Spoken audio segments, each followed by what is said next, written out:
Hello and welcome everyone. This is Active Inference GuestStream 69.1 on February 6th, 2024. Really looking forward to this session and conversation with Andrew McLuhan. We will be hearing about Marshall McLuhan and Project 69, so it's an incredibly auspicious numerological coincidence, and I look forward to hearing about what you're going to share right now, Andrew. So thank you very much to you. Thank you. I noticed that the stream was 69.1 or whatever. So I thought, well, I guess I know what I'm going to talk about. Numbers, numerology is important in McLuhan work. Maybe not in the full-blown mystical sense of it, although that too sometimes. Um, but the number 69 comes up a few times. In a very vanilla kind of way. Um, Marshall loved the number 3 for a few reasons. The trivium was a pet subject of his, grammar, rhetoric, dialectic. There was his PhD work on the trivium, for example. Also the Holy Trinity, Father, Son, Holy Spirit. And the McLuhans lived in Toronto for the longest time at number 3 Witchwood Park, which seemed auspicious to them, I'm sure. 69, 3 is a root of 69, of course. Marshall McLuhan was 69 years old when he died, amazingly enough. He wasn't that old, according, people tend to live longer than that. I often wonder if he'd lived 5 more years, even 5 more years, where would his work have taken him? What direction? I think about this a lot when people say, well, what would Marshall McLuhan say about this? Or if Marshall McLuhan was here today, what would he say? And even on my own, when I have a topic I'm thinking about researching or writing, I ask myself, what would Marshall say about this? And the answer is we have no way of knowing, because he only died at the age, he wasn't 70 years old when he died. He could have had a lot more time to develop his work. At the time of his death, he'd already developed his work a lot further than what most people know about. His whole work with the laws of media with my father. If he'd had another 5 or 10 years, how much further would he develop that work? And what would he say about today with that in mind? If he had lived another decade, he would have actually seen the early internet. He died in 1980. I think about these things, but number 69 brings to mind to me Project 69, which was a grant awarded by the NAEB, the National Association of Educational Broadcasters from Washington, D.C., to Marshall McLuhan in order to undergo a study in understanding new media. This was in 1958. Marshall received this important grant, foundational grant for him. The first major grant he received with his friend Ted Carpenter was in the early 1950s from the Ford Foundation. And that started off a culture and communication seminar they undertook, which was an early interdisciplinary study of communication, which turned into, for Marshall and others, the birth of media studies, not simply communication studies, the enlarging of this category from simple communication to media, to all human innovation and its effects. The second very important grant was this NAEB grant, which gave Marshall the resources to undergo serious study of technology and media. And the results of his studies for the next 2 years, 58 to 60, would really underpin and inform the rest of his work for the next 2 decades almost. This is when Marshall came up with this formulation, the medium is the message, among other things. It's when Marshall received this grant, which was for essentially to create a high school curriculum for understanding media. Marshall set about doing that, and he delivered it in what's called the Report on the Project in Understanding New Media, which he delivered to the NAEB in 1960. This report didn't really go anywhere within the NAEB. It didn't become the United States or Canada's high school curriculum for understanding media, although it would be amazing if it had. It kind of fell flat. I think, like a lot of McLuhan's work, people didn't know what to do with it, right? Laws of Media, which maybe we'll talk about as well, was an outgrowth of this whole process. And again, people didn't know what to do with. In fact, nobody would publish it up until my father managed to convince somebody in 1988, 8 years after Marshall died. But what Marshall did was he took this report and he spent the next 4 years, 1960 to 1964, revising it, chopping it down, taking it apart, putting it back together, rewriting and rewriting, basically condensing it down into poetry. And it was published in 1964 as Understanding Media, The Extensions of Man. So this was Marshall taking, and it's fascinating to look at the report that he delivered in 1960, because stylistically it's so much different. You would almost think it's completely different material, but it's not. It's the book through McGraw-Hill is basically just another version, as if you were to make a film from a book. This is making a book from a report in many senses. And so in making a popular book from the report, he did some interesting things. For one thing, there's a narrative structure at work in the book Understanding Media. It opens up with, after 3,000 years of print dominance, essentially, it's a shock to find out that the medium is the message. The book is essentially rests on top of the story of the change between eras, from the alphabet mechanistic era to the electric era, which we're currently still riding out. I feel like, to me, I put it like this: if the alphabet, the ultimate extension of the alphabet, was the technique of fragmentation, coming to a peak with the industrial age in the late 19th, early 20th century, perhaps right now we are at a similar extension of the technique of electricity with digitization and AI. It feels like an apt comparison, and it would be interesting to rewrite this narrative, rewrite this book of tools and information on the top of that narrative, rather than the switch from mechanistic to electrical, but from electrical to digitized to AI, which I think is more of a transition, an outgrowth than a straight up flip of eras. But the one enduring interest of Marshall was in, as he said, understanding the processes in which we are involved. He was this was his preoccupation with media and structure and form over content, meaning, which again is an interesting tension and paradox, because he was an English teacher and he was very, very interested in content. He loved content. He loved poetry. That was his thing, poetry and literature, his specialty. Media studies was a side hustle that he kind of fell into and kind of overtook everything else.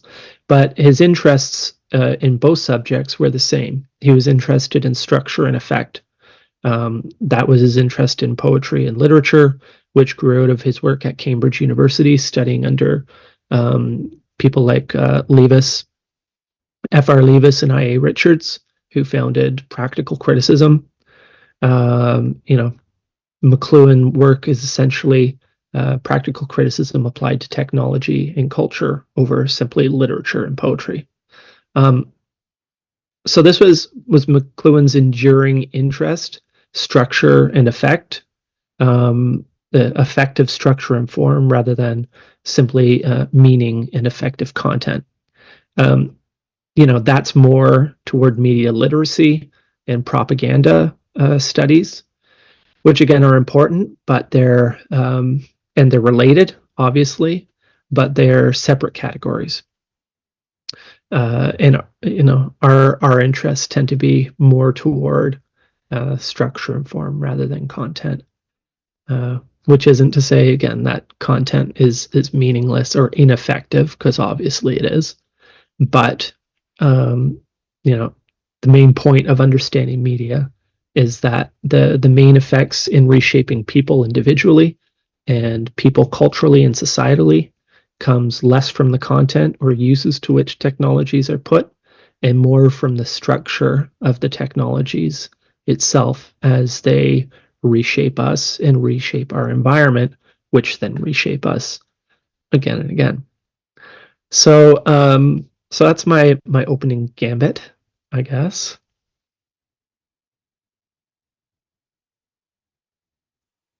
Awesome. What a gambit. For those who are watching live, let's grab some questions, use a live stream mediatic affordance. There's just many places to jump in. Where would you like to start? Well, for one thing, I want to know what's happening with the pyramid triangle setup behind you there.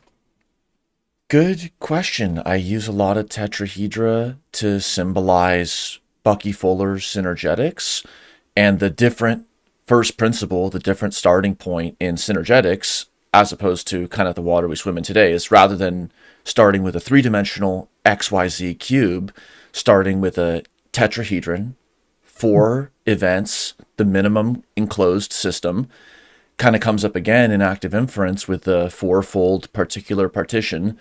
And so it just reminds me that space is not necessarily cubic, and that even our space and time projection is heavily in feedback with the angles that we see. So I look forward, I see a 90-degree angle, and I can imagine space is cubic, but then I can look back and see that it doesn't have to be that way.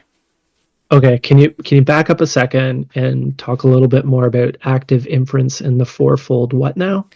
Yes. So to the fourfoldness of active inference, one of the key developments of active inference, though it's in the tradition of cybernetics and ecological psychology, is heavily resting upon a particular partition. And so it's a little bit of a pun because it's that specific particular way to partition agents from the environment. And then also what it individuates is called the particle. And so the first cleaving is the environment from the agent, so the external states from the particle. And then the particle itself, there's a threefoldness, which is the incoming sensory information, the internal cognitive states, and then the outgoing action dependencies. And so the incoming sensory states and the outgoing action states, that defines like the blanket or the interface. So the particle sometimes is described as the interface plus the internals. Or to zoom in on the blanket or the interface, there's the incoming aspect of the interface, the sense. And then there's the outgoing dependencies on the blanket, which is the action. And then everything that happens behind the black box, that's the cognitive internal states. Mm-hmm. Okay. That's interesting. It's not unrelated to something I've been working on for quite a while, which is a McLuhan model of communication or of media, um, which does not exist really. When you look up models of communication, McLuhan isn't in the conversation, uh, which is interesting, and I felt that was a significant gap. Um, and that's led me to I've been toying with this for a year or so anyway. You know, um, put against, for example, the Shannon Weaver model of communication, where you have, the source and then the message to be shipped somewhere and then received. The McLuhan model is a bit deeper than that. Marshall says that Shannon Weaver is a model of transportation, moving information from one place to another. And his is a model of transformation, or what happens along the way and at the end, how we are changed. Again, effect, right? So how, I've got it over there on a board, and I look at this Weaver model and think how to include McLuhan's ideas, notions about technology and its effects into a model. What does a transformation model look like graphically? And it's a little bit related to what you were talking about with particular partition, but the main area of focus is on the senses. So the impact of information or data or stimuli on our senses, because the way you hear people talk about it, it's as if these senses are static things, and they're not, or they're passive things, and they're not. The data, the information is color is received, but the way it's received has everything to do with the nature of the senses receiving it. And the senses don't simply, it's not like a straw, right, that you suck liquid through, because it's very much transformed, and we are transformed reciprocally, right? There's a reciprocal thing that happens. The other thing, which needs to be taken into account, is that when we talk about the senses, when we think about the senses, we need to think about them individually, but we also need to think about them collectively, because our senses, our bodily senses, our interior senses, they all exist in a balance, in a ratio among themselves. We speak of the sensorium as one thing, and that again is not a static thing, it's a dynamic thing. To change, to affect one sense, is to affect all the senses, by either numbing them or activating. And when you alter a sense, you alter all the other senses, because you alter the relationship among them. If you even close your eyes, when you're trying to hear something really closely, you close your eyes and kind of point your ear toward it, right? Because you want to cut off the visual faculty, which is dominating things, and you want to focus all your energy toward that sense. When people go blind, they almost universally talk about how their other senses perk up. That's because your senses react, and they pick up the slack, and they change you fundamentally, mechanically, as to who you are, but also how you identify, how you see yourselves, how others see you, right? For example, if I were a blind person, your background there would have no significance for me, or for you, right? Like, you would probably be sitting in front of blank walls, maybe white, maybe not, who knows, who cares, right? They have zero meaning. But that little assembly behind you is a reflection, and a impactful and necessary reflection of your identity. I went through a house fire when I was a teenager, and it was an awful thing, but just about everything I owned burned up in it, including all my clothing. And you don't realize how much of our identity, especially as a kid, is wrapped up in your wardrobe, right? I had to go out shopping. I went to the local Walmart and bought a couple outfits of things, and I'm wearing it, and I don't feel like me. I'm somebody else. Little changes like this have big effects on an individual level, right? So when you mess with your senses, when you rearrange their balance, you change who you are individually. You put those individuals together, and you have a society, a culture. It changes in your senses, affect you individually and affect you culturally. This is very much the underpinning of McLuhan work, where the medium is the message, is because it's not the content that messes with your senses. The content is the delivery mechanism, paradoxically, for the changes introduced by the medium. And it's in this sense that the content is irrelevant.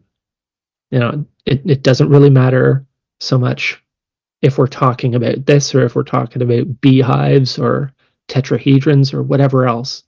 The content is just what's keeping us occupied while these forces are in action and shaping us. So, as it says in Understanding Media, I love how Marshall um, paraphrases so many different people in that book.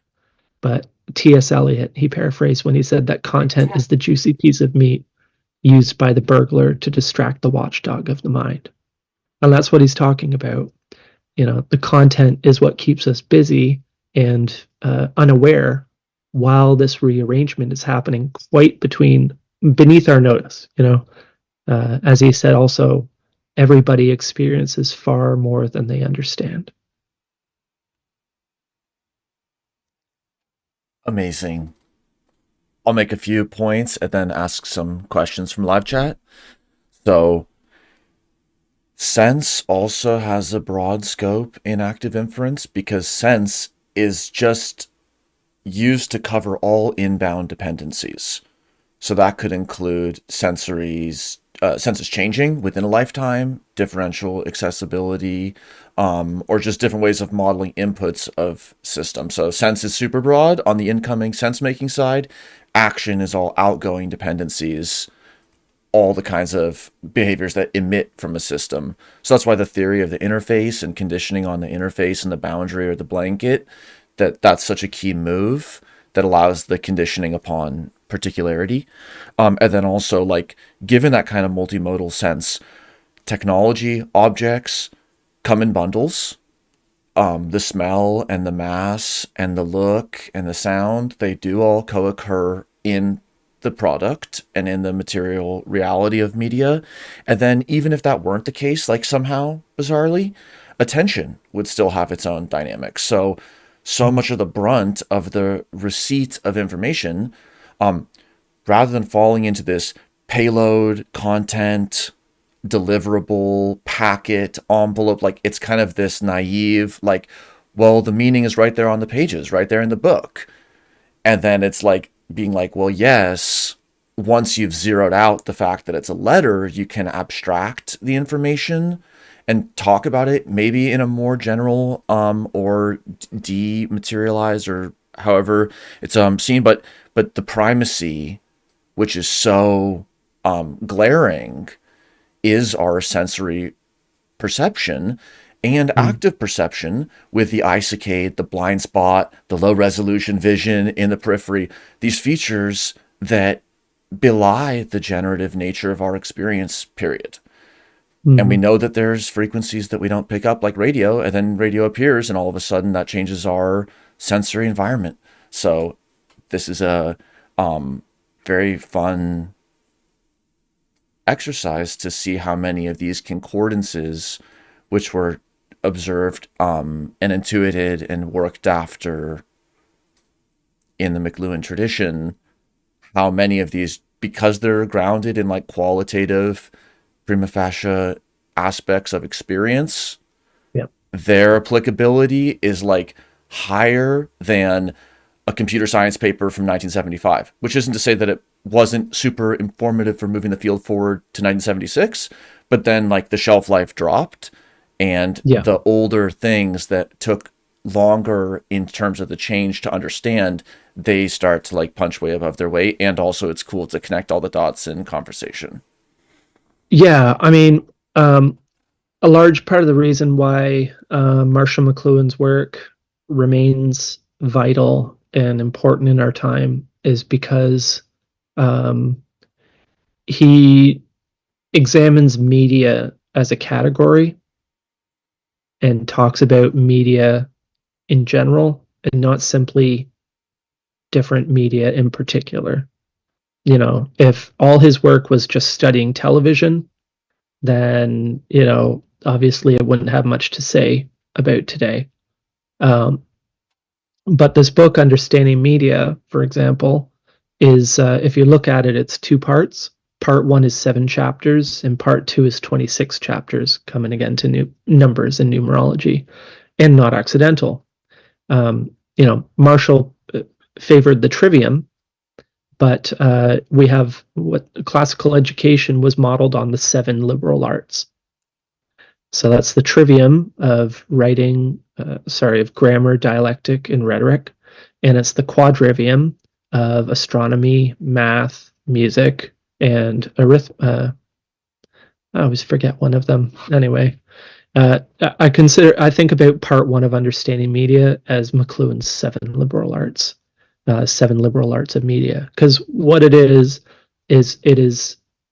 each of those chapters is a different perspective, a different way of looking at any technology, any human innovation, not just communications media, but if you look at part 2, the chapters go from speech to clothing to housing to cars to television.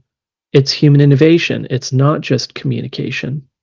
It's technology. It's anything that we do to increase, the abilities we're born with, essentially. And that's what Marshall is studying. So each of those first 7 chapters, and you'll get a lot from the book if you look at it this way, each of those chapters is one perspective or method or way of looking at technologies. Part 2 is taking these 7 principles from part 1 and applying them on particular technologies and putting that in action. That's why this book is so great, and it's perennial and evergreen, because it's a guidebook, not simply situated in technology up to 1964, but useful today. It's wild that I've read the book several times. I've led 2 groups of students through it from cover to cover, word by word, in a process that's 36 2 or 3 hour classes. And every time I lead people through that book, it's as if the book was written today to talk about what's happening today, because it was. That's wild. Awesome. An aside plot is Bucky Fuller and Marshall knowing each other, Oh and yeah. Bucky saying that he was 50 years on time and what was 50 years ago from now. All these very fun Yeah. topics. I'm going to ask some questions in the live chat and we'll Cool. just continue to see where it goes. Okay. Yeah, sure. Upcycle Club writes, so cool. I have a question for Andrew. Can you share any interesting anecdotes or stories about your grandfather and his work that may not be widely known? Um, uh, I mean, like what you have to be a little more specific. That's Okay. We'll get a follow up from okay. Upcycle Club. Next question. The intuitive artist writes, how is context, contextuality, recontextualization understood within the model? Yeah. So that's a great question. Context, contextuality. Um, you know, it's tricky talking about media and looking at uh, McLuhan in media.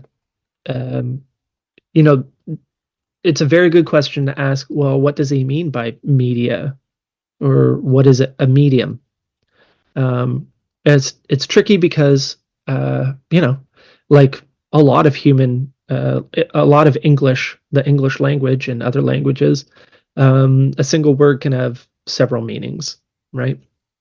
Uh, the word medium is no different, because medium can be used to talk about an instrument, like a specific medium, like the pen, or it can be used as a right. It can be used as a word to talk about like a growing medium, a culture, an environment. And it's interesting to me that understanding media comes. Keep in mind again that understanding media is published in 1964, but the source material was written 1958 to 1960 and rewritten and rewritten and rewritten until it was published in 64. But as that art comes along, one of the very, very important pieces in the McLuhan canon is a work published at the end of 1965, or written It's dated November 1965, called The Relation of Environment to Anti-Environment. This is a very, very important piece. And a lot of it has to do with the senses. And he says, we have no reason to be grateful to those who juggle the sensory thresholds in the name of haphazard information. I love this line. This is one of my favorite lines. We have no reason to be grateful to those who juggle the sensory ratios in the name of haphazard innovation. He's talking about uh, inventors in technology companies, people who create these new tools, who essentially are creating devices which juggle our sensory thresholds. The tolerances of our senses, the individual quality of each sense, where they peak, how much they're used, the ratio among them. That every new technology, when it is used, essentially affects those senses, rejiggles, rewires, remodels them, affects them individually and collectively, and creates at the end, a particular balance of the senses. The new technologies that come along juggle these sensory thresholds in the name of haphazard innovation. So, like, we design a technology to be able to make phone calls as we're out and about, or listen to music on the go, or whatever other objective or aim we have. But the effect is always much different than the objective, right? The side effects always end up adding up to more than the main effects or the intended effects. The intended effects are one thing, the actual effects are another. And so he calls it haphazard innovation because we don't actually plan for most of what the effects are. However, I think I'm drifting a little bit away from the context question, but not really. Um, Marshall's object, sometimes expressed in this term media ecology, was to take more control over these effects. Because he said, there's absolutely no inevitability as long as there's a willingness to comprehend the situation, to pay attention. The thing is, the any environment is a very dynamic, active, large, complicated place. And as I said before, everybody experiences so much more than they understand. There's so much, in your own body, there's so much happening right now that's quite beneath your level of awareness. You're breathing, the blood flowing through your body, oxygenization, the hair follicles, whatever you might have left at this point, growing, your senses dulling or, growing sharper. All these things are happening quite underneath your notice, if you think about your body as an environment. But think about a larger environment, which only gets more complex. But we don't generally think about the larger environment or ecosystem when we design things. We tend to have a very, very narrow focus. Although it was Marshall's contention that we didn't need to be. There doesn't need to be any ignorance in these matters once we understand that there's anything that we're not paying attention to, right? So his idea of taking control of technology had a lot to do with a kind of environmentalism and environmental activism, more than the silly stuff that happens in Congress and whatever else, where they argue about censorship and people's rights and all this stuff, which well, anyway, that's another subject, isn't it? Well, just one short comment on that, and then I'll ask a question from the live chat. Media, if we say something like mainstream media, it's kind of like, oh Mm. yeah, it's a newspaper or it's the internet or the TV, but it's this kind of whatever it is. Whereas in the art world, media, or in the scientific laboratory culture, media is the growth medium. And so it's the medium of creation, and that allies it essentially only entirely with ecological psychology. And it's more of a secondary connection or a Hmm. secondary use that it's applied to what we call the media in terms of communications apparatuses by multiple names. Yeah, I mentioned anti-environment, and it's not a term that you hear. You can Marshall McLuhan was essentially, as he defined it, an anti-environmentalist, although I never heard him use it quite that way. An anti-environment is essentially any device or situation that helps you apprehend an environment. Okay, so it's like putting dye in the water in order to follow the flow of a stream or underground current, right? That's an anti-environment.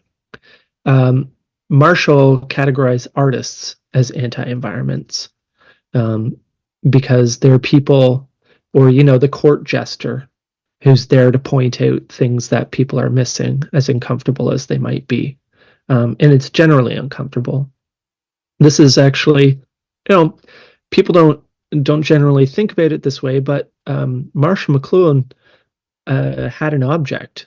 He had an intent, a mission that he was undertaking, and that intention was to wake people up to the things happening around them in the name of haphazard innovation, to understand that technology, the content level, the understanding, the meaning level is just the very, very tip of the iceberg in terms of what we do when we mediate. Yes, yet another sense of media to mediate, intermediate. All right, I'll read a comment and then a question from Yeah. the chat. So, Dean writes, sensory attenuation, so the suppressing of attention, would seem to play an important role in an effects-based approach to understanding media. And here's a question from Chris Bennett, who wrote, how does the move to AR, VR compare to the move from printed media to radio?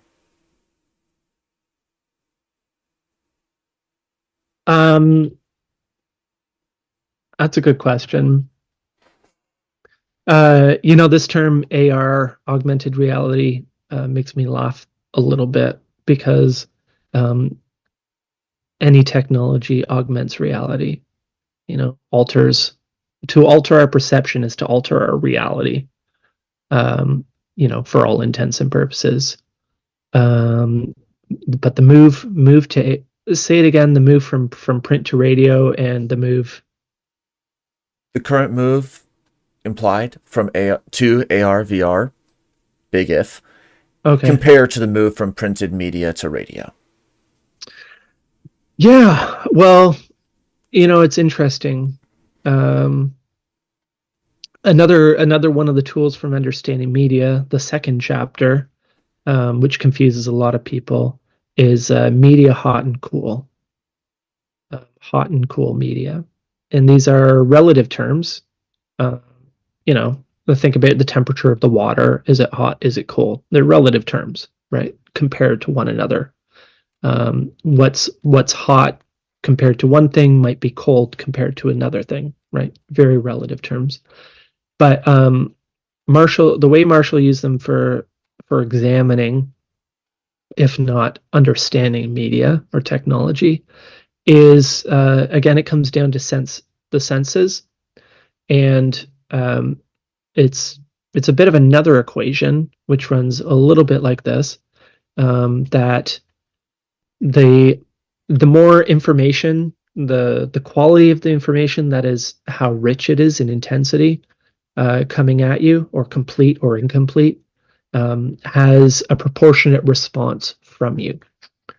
So if you're given a lot of information, like in a photograph, for example, a photograph is very rich visually, very full of information, high definition.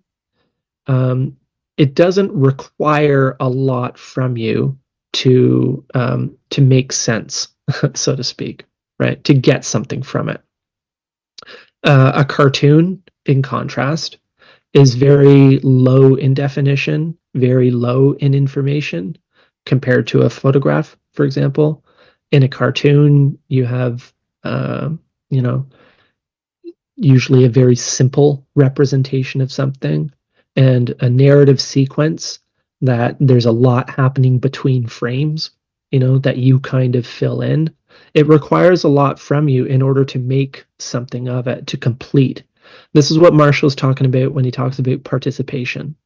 Oftentimes, it's not so much active participation, but sensory participation, like in film, right? In film, traditional film, that is, what you have actually is a sequence of still images that speed up enough in order to trick the eye into seeing movement, in sequential movement, in natural flowing movement, which actually isn't there. It's a rapid sequence of still images.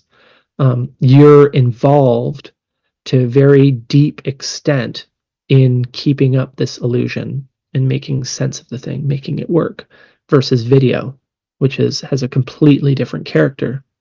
Um, so one way to look at the nature of any given technology is to analyze it in terms of its definition and the image or information proffered, to know what kind of effect it has in return. And it's the demand that it makes, and what that means in return. So from print to radio, well, you're dealing with very different sensory spaces, for one thing.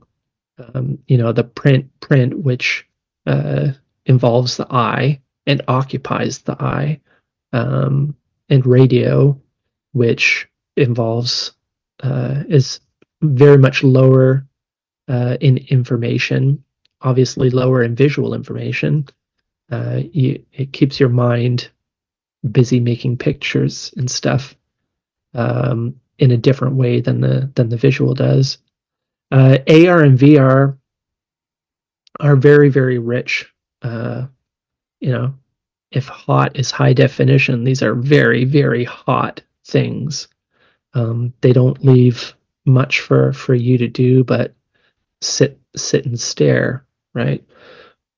It's interesting the reactions people are having to Apple Vision Pro. It's almost a religious experience. It's so rich.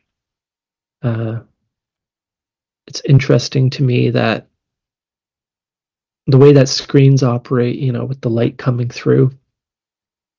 One of our first technologies using the light through principle were stained glass windows, as if we almost intuitively understood how deeply religious an effect and experience it has. Yes. Well, the curiosity, what's on the other side of the blanket, what's on the other side of the veil, what's on the other side of the interface, like it's kind of the unknowable, but that's where the mind imagines. And then to return to your earlier point about like the impact of information. So there's the syntax of data just in a digital setting. It's like, is it a 1080p video? Is it 4K? Is it 8K? Is it 360 video? So all these kind of brandings and resolution differences, that's definitely part of the experience. And then there's the semantics, and there might be a super high resolution photo with one object. There might be a low resolution photo of many objects. And then it comes up through the recipient dependent unpacking all the way on through like narrative consequences. So there could be a high resolution photo and someone could flip through vacation photos very rapidly and take in a gigabyte of data. And then some pixels of a stick figure could be very shocking for them and have this total influence. And so that's part of the multifaceted challenge of talking about like information and communication and media, understanding that it is kind of all last miles, and yet the challenge and the task is to make those kinds of timeless artifacts that are of pragmatic and epistemic value in future moments. Mm-hmm. Yeah, it's really interesting to me that generative AI is typically used to make quote unquote photorealistic images, experiences, because not just still images, but now video and stuff as well. Um, whereas there seems to be a parallel, this 8-bit, 16-bit, GIF, CryptoPunk, crypto stuff, is at the complete opposite end of that spectrum, because that's very, very, very low definition. I've yet to see anybody using Midjourney or whatever else to produce low definition experiences. Um, they seem to be geared toward very, very high definition experiences, which I don't know what it means. It's just an interesting observation to me. Yeah.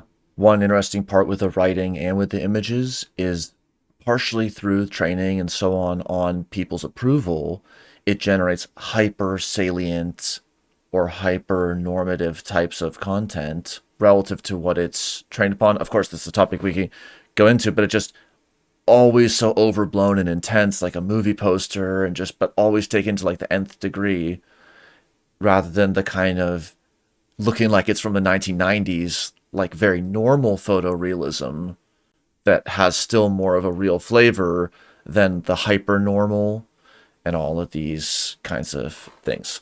Okay, Upcycle Club is back with a specification. Okay, I cool. will try to make my question more explicit. Smiley face. Do you have a story to share about your grandfather's interest in the Fischer Spassky chess match and how he related it to his media theory? If you could summarize that, if you know about it, that would be fun. Um, I don't. I have very few um, first person anecdotes to share about Marshall, because I was a baby when he died. I was, 2 years old. I was born in the summer of 78 and he died in the winter of 80. So, I was not quite 2 years old, but, oh, sorry, I was 2.5 years old. Um, the interesting thing to me is it's really wild to see pictures of him holding me as a kid. Um, I was just starting to talk, I was making noises, and he had a major stroke the previous year, the fall of 1979, and he couldn't talk. He could only just kind of babble and make noises. And I've been told that we had great conversations with each other that nobody outside of us could understand. Whether we understood each other or simply enjoyed each other, I don't know. Um, I wish I could remember. Maybe there's some kind of regressive hypnotherapy that could surface some things. I don't know. Um, I don't think I need to go there. I think I can enjoy the knowledge that it happened, and that we were able to enjoy each other's presence like that. Um, you know, when people know about that time of his life, that he lived the last 18 or so months of his life unable to communicate uh, in the manner in which he was accustomed. And listen, the manner to which he was accustomed was he had such an active mind, and he worked it out in dialogue, mostly orally. Speaking to himself, to others, to whoever happened to be around, whether they wanted to hear it or not. Um, to have that suddenly cut off, a lot of people talk about the irony, or the tragedy that this guy could no longer do that. And I think certainly at first it would have been a shock and horrible, um, you know, to only be able to make yourself understood through gestures and very basic things like that. To not be able to express the thoughts that you're having, maybe not to be able to have the thoughts that you're used to having, much less write them down or speak them.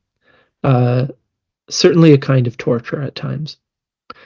However, um, I think there's a lot of relief in there too. That not being able to provide that function, not being able to do that, frees you from having to do it. Um, I see pictures from that time, a visit that he made to Ted Carpenter on Long Island, playing around in the ocean with Ted Carpenter, and the biggest smile on his face, the biggest smiles. You've never seen somebody so happy. Uh, there's a freedom there, a great freedom. And when robbed or relieved, depending on how you want to look at it, of the ability and the necessity to communicate deeply, if you want to get any enjoyment out of life, you have to find it where you can. And uh, I like to think that myself, my sisters, I didn't, oh yeah, there was a cousin or two around at that point. Um, I know where I find my pleasures. I have two young kids, and a wife, and our relationship, just being with each other, is so fulfilling.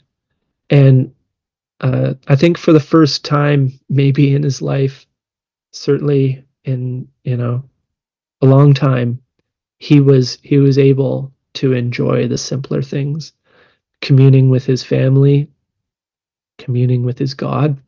I would imagine a lot of prayer, and that kind of experience would happen in those circumstances. Um, you know, Sometimes our biggest challenges are our biggest opportunities. Well, thank you for sharing that. That was very special. And you said he was robbed or relieved essentially at this partial removal from the oral discourse community of which he wrote and spoke so much about, Mm, and to have the crossover point on the rising sun and the setting sun of language,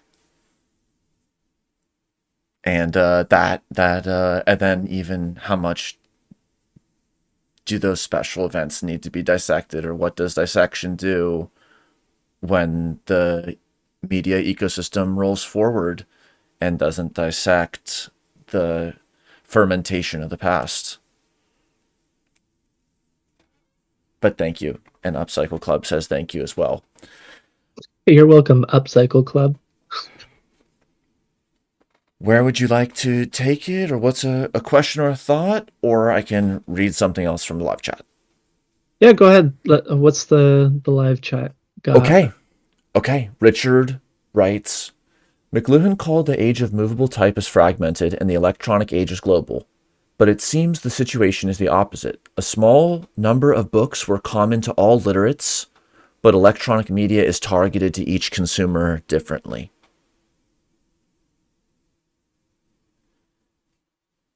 Mojo writes, good to view them in the light of Markov blankets and how they maintain themselves through perturbations and social movements.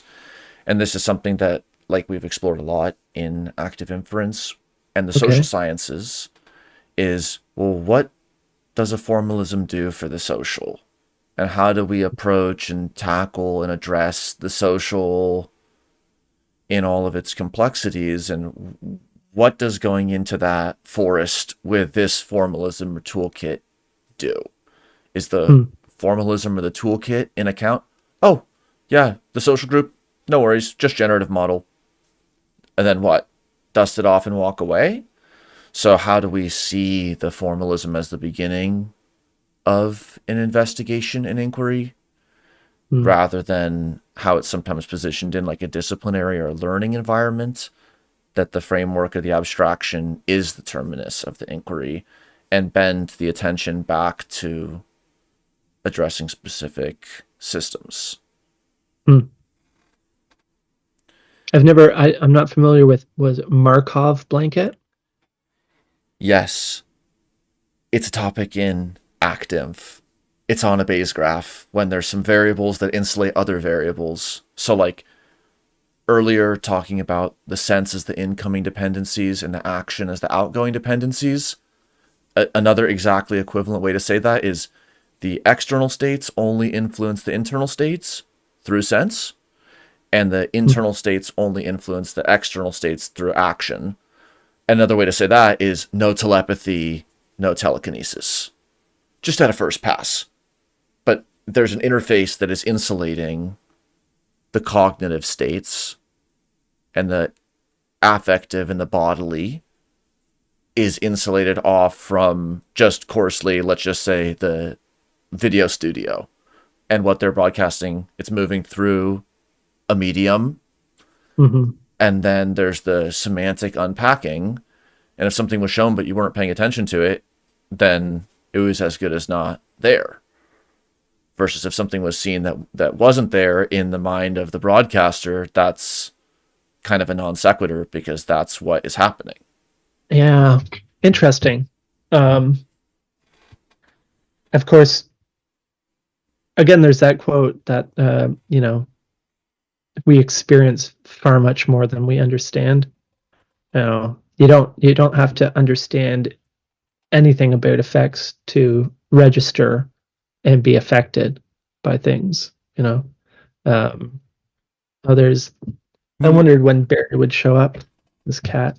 Honestly, I was giving a guest lecture last night for a NYU class, and this cat is literally sitting back here going meow meow meow meow meow the whole time. I'm like trying to gather my thoughts, and this cat is like heckling me. Well played, Barry. Damn.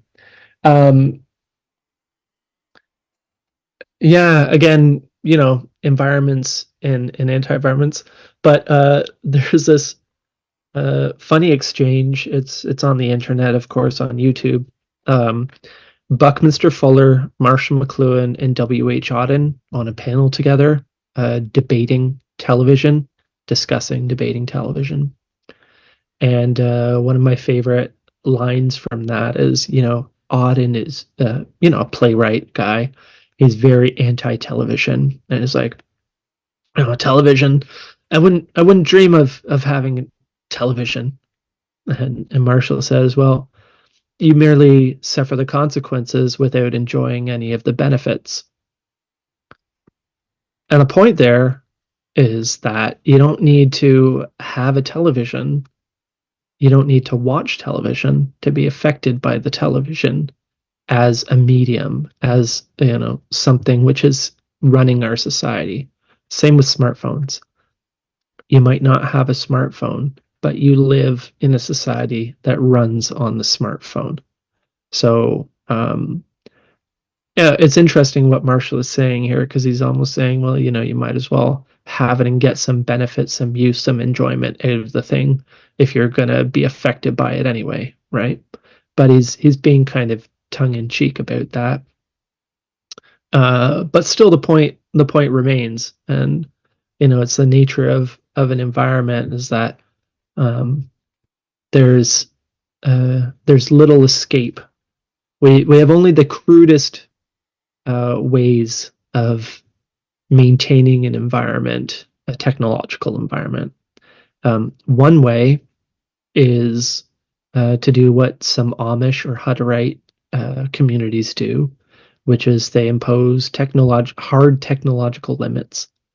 It's like they basically freeze technology at the level to which, because it's interesting, they understand, even if it's unconsciously, that to introduce these different technologies would destroy their culture. And they're not wrong. They're quite right about it.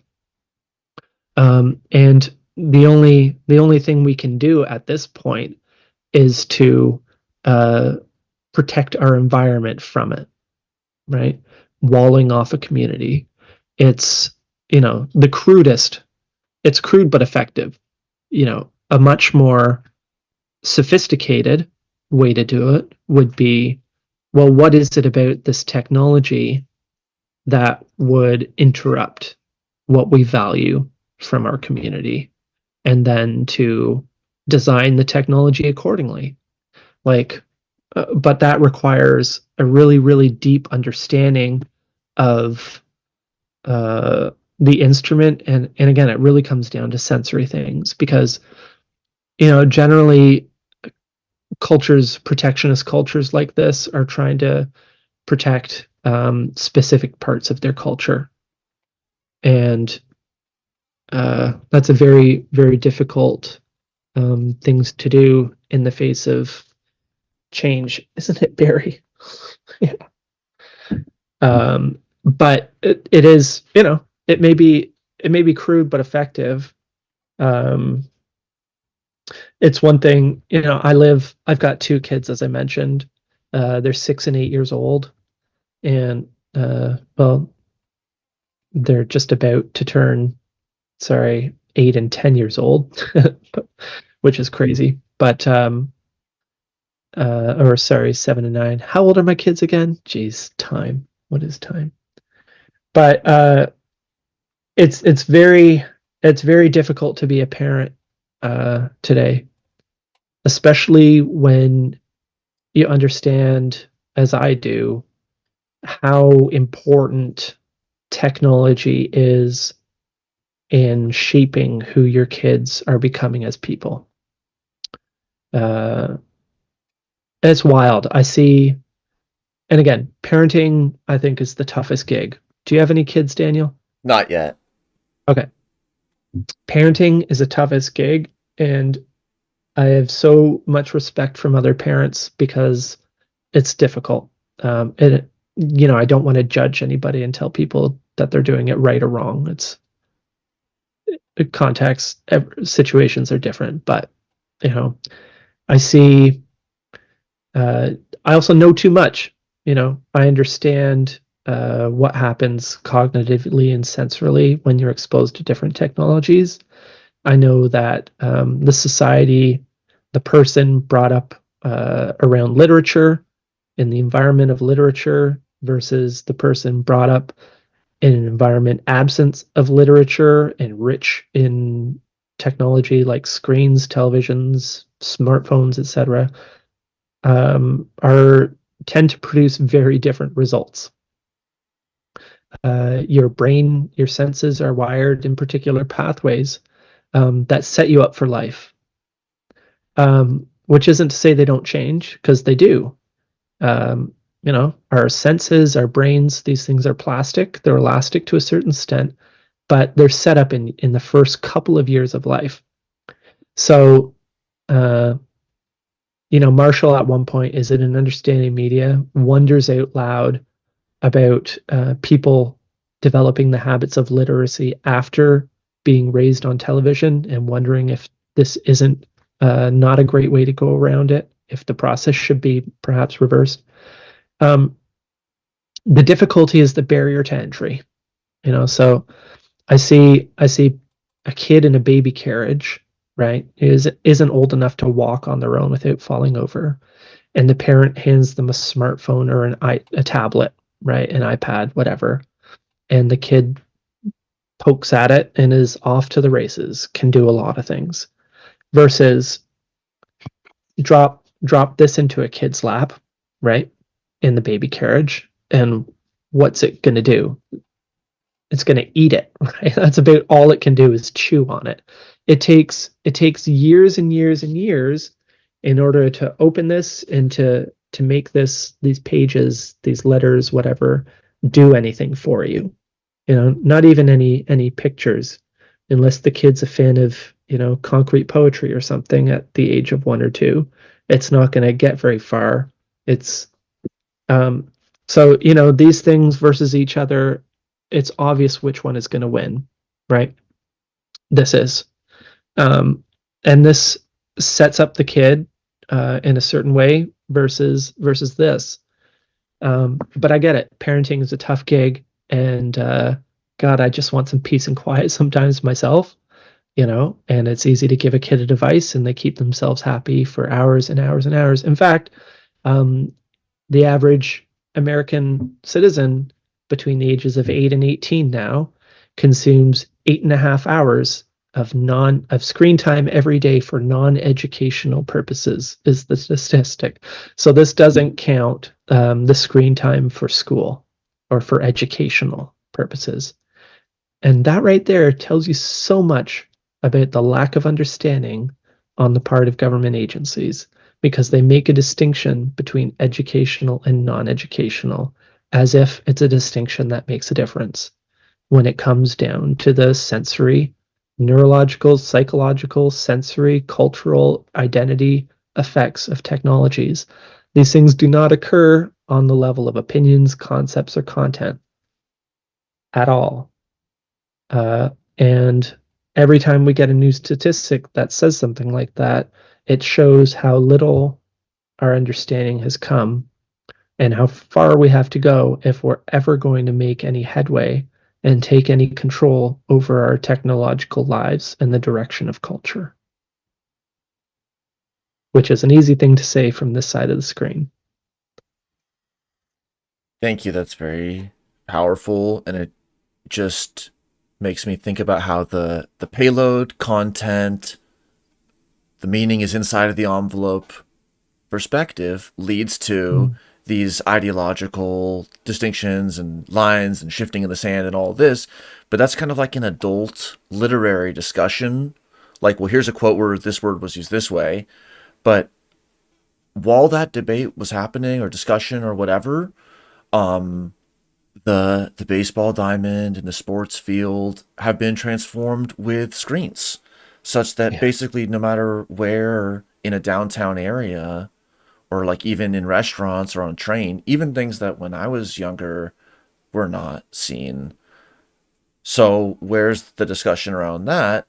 And part of it is hindered by, just like you described, like that kind of affordance at hand and the kind of low activation energy. So the concept that it's a personal choice, however, everything can kind of be understood in terms of personal choice and constraint too.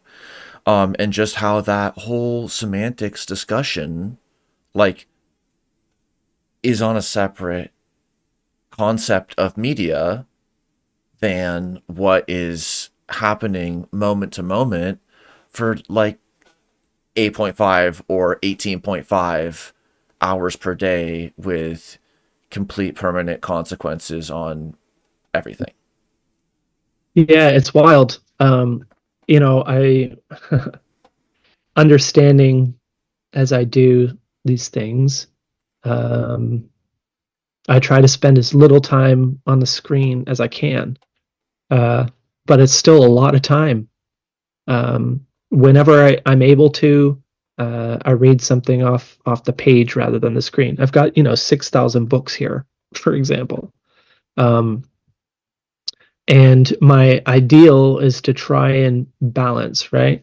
Like spend as much time reading as I do on screens.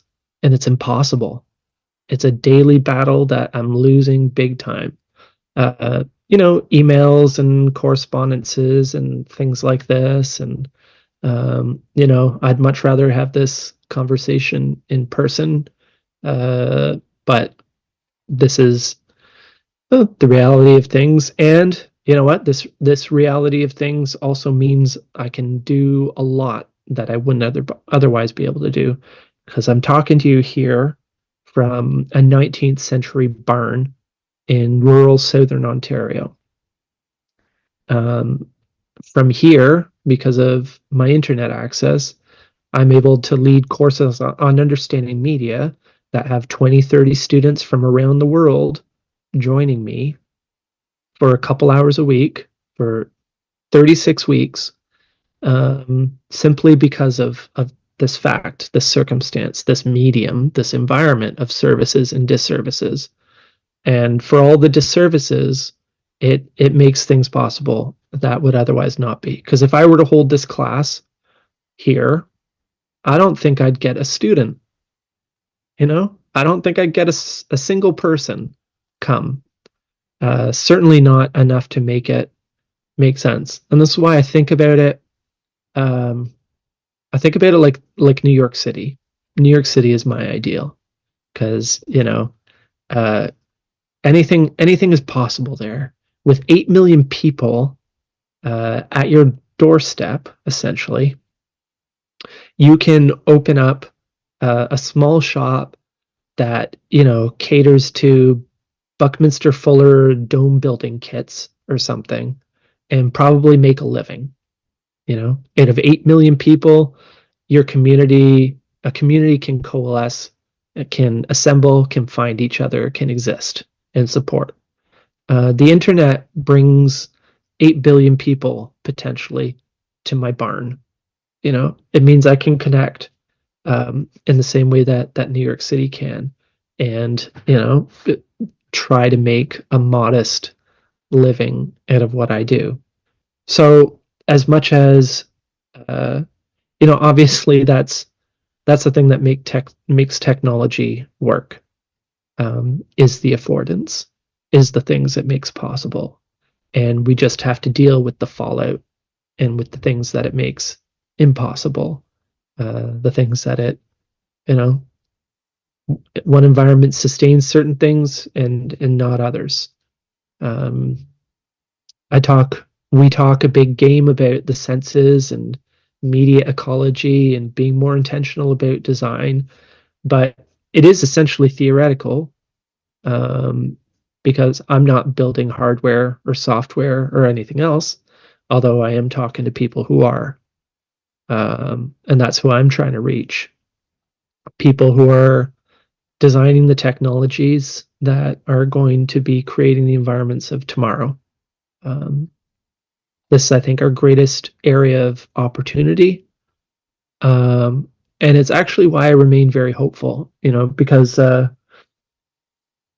again, mixed blessings, but it's never been easier. The barriers keep dropping away. The technological change happens so quickly now because such powerful tools are at our fingertips, our literal fingertips. Um, Even 30 years ago, you didn't have the access to supercomputers, shared time and stuff, relatively affordable things, access to information, computing power, building things. Now is easier for younger people to do. This is where I think there's hope, because um, it's easier for younger people to follow their dreams and their ideals. Younger people want to do, I think a lot of people want to do the right thing, but it's easier for younger people to actually do the right thing because they have less to lose. You know, Here I am approaching middle age or whatever. I have kids. I've got a mortgage, bills to pay. I got to do what I got to do. Um, but, a teenager, people in their young 20s in startups, developing technologies, they don't have a house, they don't have kids, they have fewer responsibilities, fewer fears. They can follow their hearts and their dreams. And now with the access to tools and services and computing power and things, um, and financing particularly, they don't have to make hard decisions that other people used to have to do. You know, they don't have to take money from one place. There's another place to take money from funding. And this gives me hope, um, because, as I said, I think they're more likely, because they're in a better position, maybe, to make harder choices that are maybe easier for them. Sorry, that's a very fuzzy and convoluted way of trying to express what I'm trying to express, but I hope it comes through. Thank you. Well, as we sort of land the plane, where and how are you going to continue your work? And also, I would love to hear a little bit about the consequences or implications for education and for online, for example, technical online education and all these different things like that. Sure. Yeah. I mean, I'm going to keep on keeping on, pretty much. Uh, I've got, what I'm trying to do here is preserve the work and the way of work that my grandfather started back in the 40s and 50s, that my father jumped in and kept going, from the 60s through the 80s and 90s and early thousands.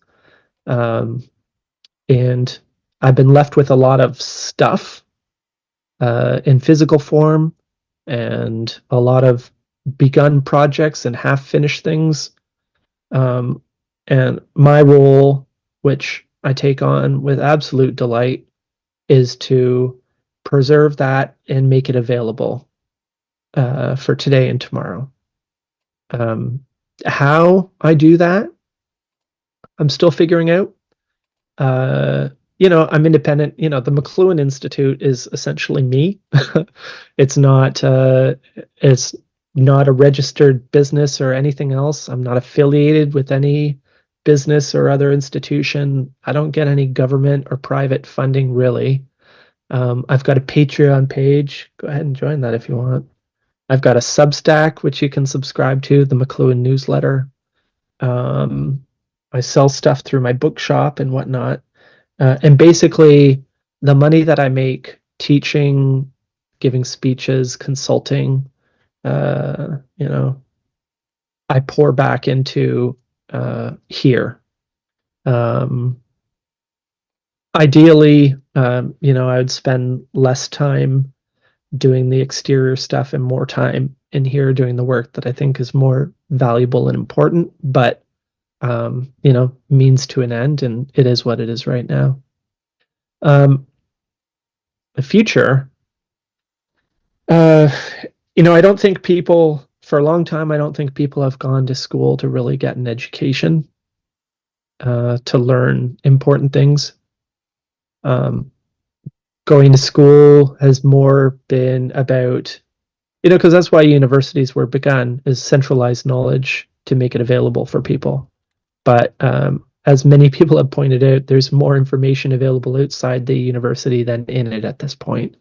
And that's been true for a century or more.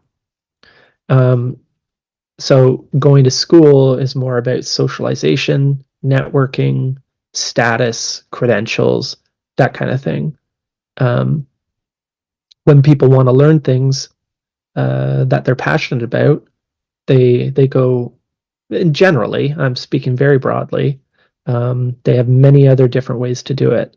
I've been very fortunate to be able to offer classes and courses and stuff for, like I said, people from around the world, students to retired professors to professionals across industries.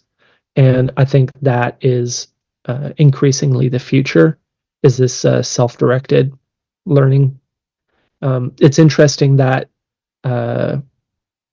it's happening, facilitated more and more from businesses.